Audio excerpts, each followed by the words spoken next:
I've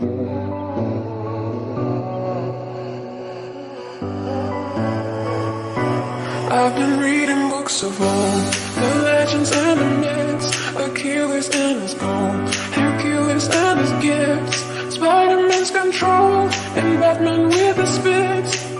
And clearly I don't see myself upon that list. She said, where'd you wanna go?